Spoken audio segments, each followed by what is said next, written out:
दोस्तों, आपने तो सुना ही होगा कि सुख और दुख एक ही सिक्के के दो पहलू हैं। जिस प्रकार हमारे जीवन में सुख हमेशा के लिए नहीं ठहरता, ठीक उसी प्रकार हमारे जीवन में दुख भी हमेशा के लिए नहीं रहता और परिवर्तन ही संसार का नियम है। ठीक इसी प्रकार जो हमारे पास आज है वह हमारे पास कल नहीं रहेगा और जो किसी और के पास है वह भी उसके पास हमेशा के लिए नहीं रहेगा।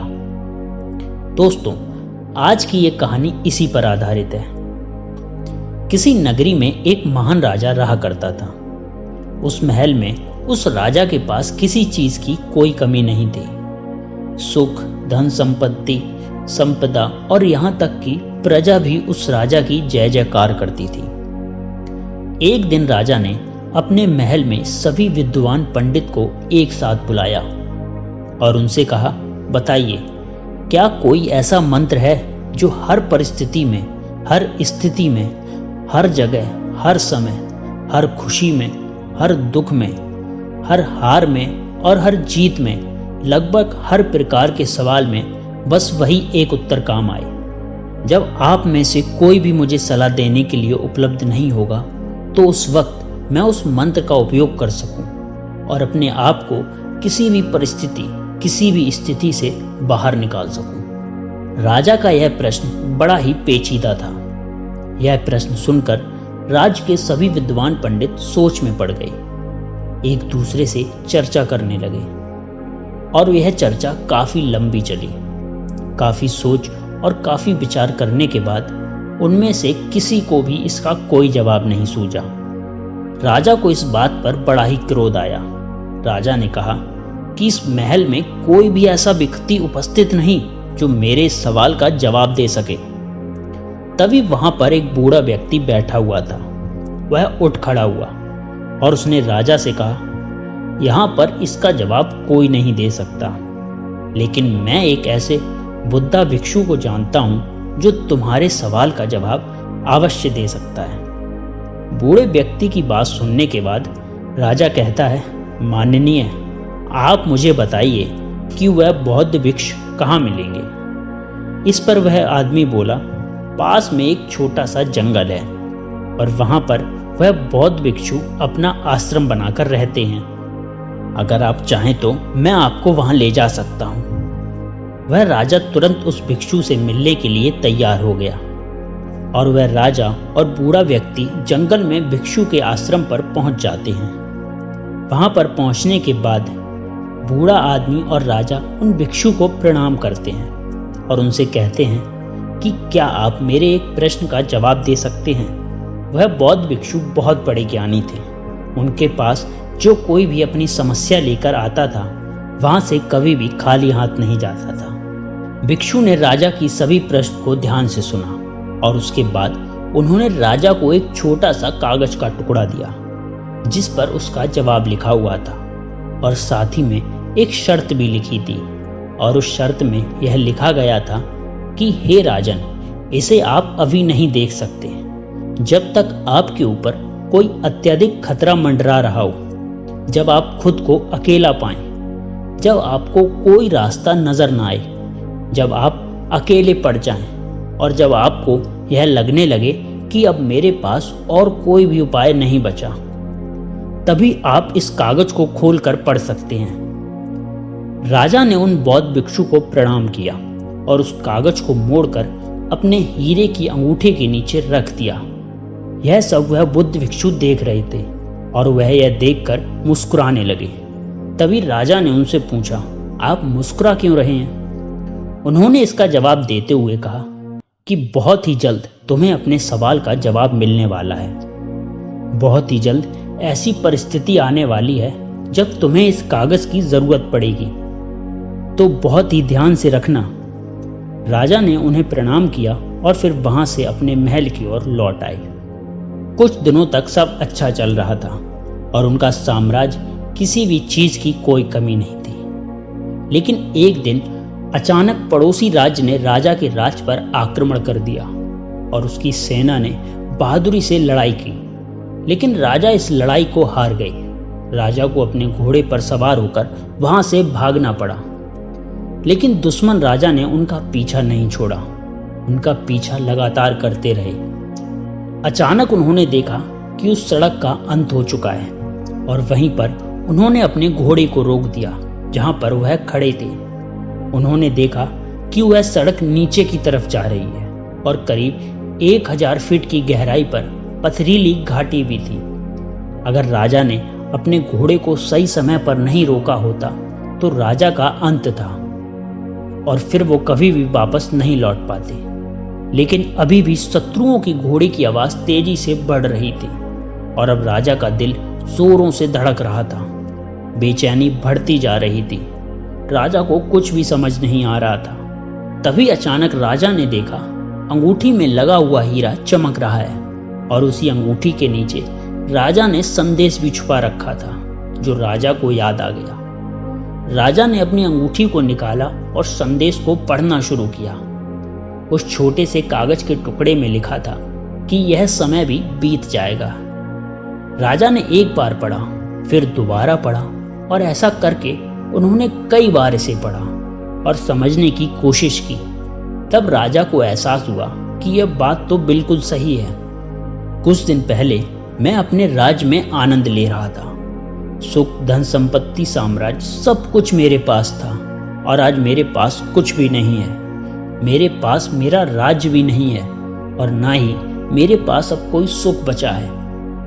आज मैं अपनी जान बचाने की कोशिश कर रहा हूं और मेरे शुभ दिन भी बीत गए हैं। ठीक इसी प्रकार भी यह समस्या नहीं रहेगी और खतरे के 2 दिन भी बीत जाएंगे। इतना समझते ही राजा के चेहरे पर उनके मन में अजीब सी शांति छा गई। राजा वहीं पर खड़ा रह गया और इससे सुंदर जगह उस राजा ने आज से पहले कभी नहीं देखी थी। प्राकृतिक सौंदर्य से भरपूर थी। उसे कभी पता ही नहीं था कि इतनी खूबसूरत जगह भी उसके राज्य का एक हिस्सा है। राजा को संदेश समझ में आ चुका था जिससे राजा के मन को शांति मिली। राजा यह भी भूल चुके थे कि उनके पीछे शत्रु पड़े हुए हैं। राजा वहीं बैठकर आराम करते हैं। कुछ देर बाद उन्हें एहसास हुआ कि उनके पीछे शत्रु लगे हुए थे जिनके घोड़ों की आवाज तेजी से बढ़ रही थी, लेकिन अब वो धीरे धीरे कम हो रही थी। ऐसा प्रतीत हो रहा था कि मानो वे लोग उस जगह के किसी और हिस्से में चले गए थे और जहां पर राजा खड़े थे वहां पर उनका कोई भी शत्रु नहीं पहुंच पाया। राजा बड़ा ही बलवान था। उसने कुछ दिनों तक अपना जीवन छोटा मोटा काम करके चला लिया, लेकिन राजा ने अपनी हार नहीं मानी। राजा ने अपनी सेना को फिर इकट्ठा किया और युद्ध के लिए तैयार किया और शत्रुओं पर आक्रमण कर दिया। अब की बार राजा की सेना ने बहादुरी से लड़ाई की और राजा ने इस बार शत्रु को पराजित कर दिया। राजा अपने साम्राज्य को वापस पा चुका था। अब जीत के बाद साम्राज्य में लौट रहा था तो पूरी राजधानी में उसका स्वागत बहुत ही धूमधाम से किया जा रहा था।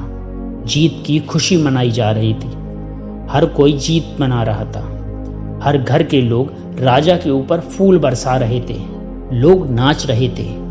तभी अचानक राजा के मन में एहसास हुआ कि वह सबसे बलवान राजा है।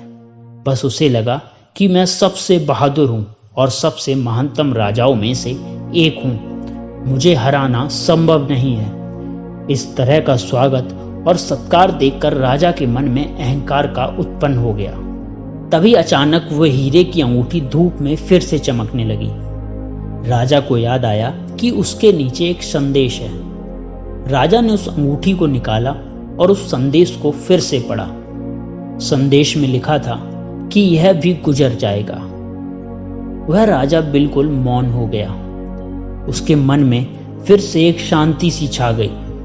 राजा का चेहरा अहंकार से पूर्ण परिवर्तन से होकर गुजरा। वह पूरी तरह से दीनता की स्थिति में चला गया। उसने सोचा कि यह भी नहीं रहेगा, यह भी गुजर जाएगा।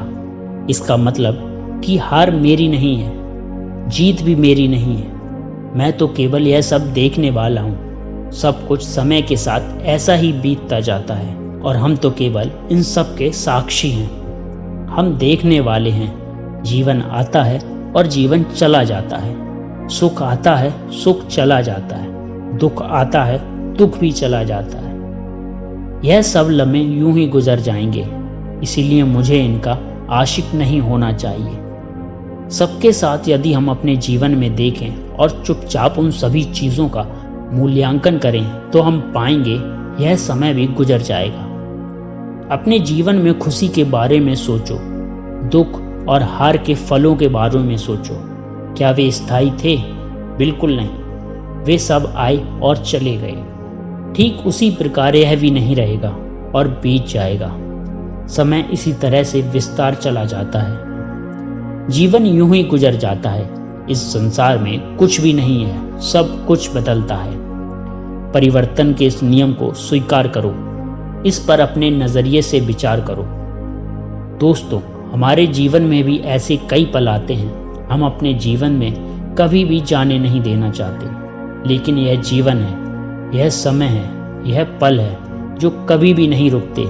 जिस प्रकार हमारे जीवन में सुख आता है और चला जाता है, ठीक उसी प्रकार हमारे जीवन में दुख भी आता है और चला जाता है। इसीलिए अपने जीवन को वर्तमान में रहकर जीना सीखें, क्योंकि जो पल, जो समय आपके पास अभी है, वह आने वाले समय में आपके पास नहीं होगा और तब आप केवल पश्चाताप ही करते रह जाएंगे। इससे अच्छा यह है कि वर्तमान में रहकर उन हर पलों को खुशी से जियो, जी भर के जियो, क्योंकि आने वाला समय कैसा होगा हम में से इसे कोई नहीं जानता। आने वाले समय में हम दुखी होंगे या फिर खुश, यह हमें कोई नहीं बता सकता। लेकिन आज जो हमारे पास है, चाहे कुछ भी हो, चाहे वह कितना भी हो, वह हमारा है और उन्हें हमें खुलकर जी सकते हैं, उनमें खुश रह सकते हैं। तो भला हम उन्हें ऐसे ही व्यर्थ क्यों जाने देते हैं? क्या आपने कभी विचार किया है कि सुख और दुख एक ही सिक्के के दो पहलू हैं? यह कभी भी एक साथ नहीं रहेंगे। आप इस बदलाव के सिर्फ और सिर्फ एक साक्षी हैं। इसका अनुभव करो और समझो और अपने जीवन को हर खुशी से जियो। और जब भी आपका कोई कठिन समय आपको परेशान कर रहा हो, तो बस एक बात याद रखना कि यह भी ज़्यादा समय के लिए नहीं है। इसका भी समय आएगा, किसी न किसी दिन और किसी न किसी क्षण यह भी गुजर जाएगा। कैसी लगी आपको ये कहानी हमारे कमेंट बॉक्स में ज़रूर बताएं और ऐसे ही मज़ेदार कहानियों के लिए हमारे चैनल को सब्सक्राइब ज़रूर करें।